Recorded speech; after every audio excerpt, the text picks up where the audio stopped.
एक गांव में एक मोटा साहूकार रहता था। वो बहुत आलसी और बेईमान था। दिन भर अपनी दुकान पर बैठा नौकरों पर हुक्म चलाता और ग्राहकों को सामान को कम तौल के देता। बाबूजी 2 किलो आटा दे दीजिए।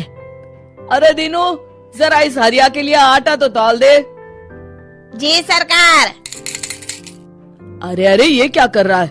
पूरी दुकान इसे दे देगा क्या? अरे पर सेठ जी, मैंने तो 2 ही किलो। मुझसे जुबान लड़ाता है, कल से काम पर मत आना। नहीं नहीं, माफ कर दीजिए सेठ जी, गलती से ज्यादा तौल दिया। दीनू थैले में से 200 ग्राम आटा कम कर देता है। सेठ जी, ये आटा तो कम है। कम है तो जा कहीं और से ले ले। कैसे कैसे फटीचर आ जाते हैं मुझे नाप तोल समझाने। पर आप तो जानते हैं सेठ जी, इस गांव में सिर्फ एक आपकी ही तो दुकान है। हम गरीबों पर दया करिए, बड़ी मेहनत के पैसे लेकर आए हैं। अरे तो मेरा आटा क्या मुफ्त का है? लेना है तो ले, वरना चलता बंद है। हरिया आटे की थैली उठाकर दुखी मन से चुपचाप वहाँ से चला जाता है। अगले दिन विजय अपने कमरे में बैठा है। अरे मोहन, तुम आओ आओ। भाग्यवान, सुनती हो? मेरा बचपन का सखा आया है। जरा जल्दी से बढ़िया भोजन का प्रबंध करो। कैसा है विजय? तू तो बहुत बड़ा आदमी बन गया है। ये बंगला, गाड़ियाँ। अरे बस सब दिमाग का खेल है। तेरी सुनारी की दुकान कैसी चल रही है? बस मित्र, सुख से रोटी की व्यवस्था हो जाती है। अरे थोड़ी बुद्धि लगा तो रोटी के साथ साथ नोटों की भी व्यवस्था हो जाएगी। क्या मतलब? मतलब ये कि पूरे गांव में सिर्फ एक तेरी ही सोने चांदी की दुकान है। अगर तू थोड़े नुकसान में भी लोगों को सामान देगा तो उन्हें तो लेना ही पड़ेगा ना, वरना बार बार खरीदारी करने शहर जाना पड़ेगा। तो तू ज्यादा कीमत में कम सामान दिया कर। अरे भाई, ये तो बेईमानी हुई।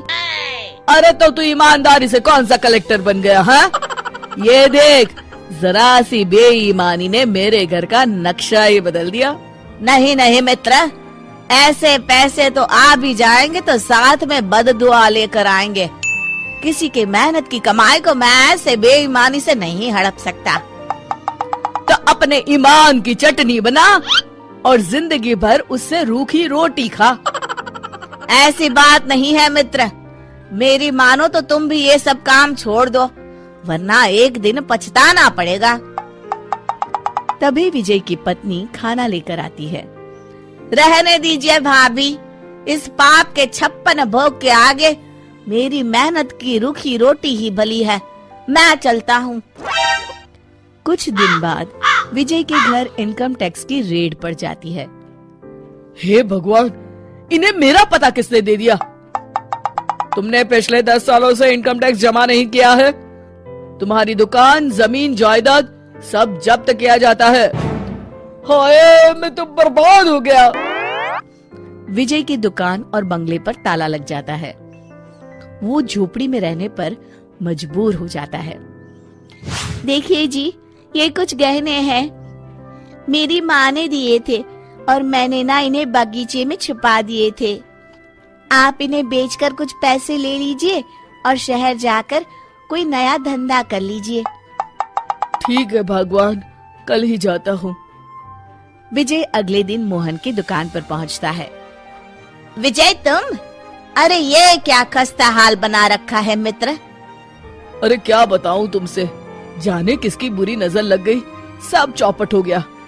खैर, ये कुछ गहने हैं, 8-9 तोला सोना होगा। मुझे इसके बदले पैसे दे दो, कुछ नया इंतजाम करता हूँ। वो तो ठीक है, पर मैं तुम्हें 5 तोले के ही पैसे दूंगा। क्या? तुम्ही ने तो सिखाया है मित्र। अरे पर अभी मेरे बहुत बुरे दिन है, ले देकर बस यही गहने बचे हैं मेरे पास। ये सब सोचूंगा तो पैसे कब कमाऊंगा, तुम ही समझा रहे थे ना। ठीक है, जितना मुनासिब समझो दे दो। विजय 5 तोले के पैसे लेकर दुखी होता हुआ शहर की ओर चला जाता है।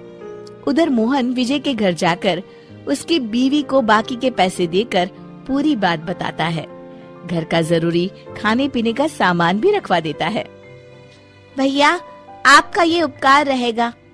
अरे नहीं नहीं भाभी, ये तो मेरा फर्ज है। मैंने जो कुछ भी किया विजय को सही राह दिखाने के लिए। शाम को जब विजय वापस आता है, उसकी पत्नी उसे पूरी बात बताती है। मैं बहुत शर्मिंदा हूँ। ये मेरे कर्मों का ही नतीजा है जो आज हमें ये दिन देखना पड़ रहा है।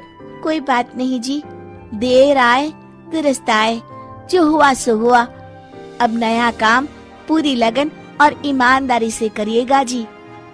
शिक्षा: बेईमानी से कमाया गया धन कभी सच्चा सुख नहीं दे सकता।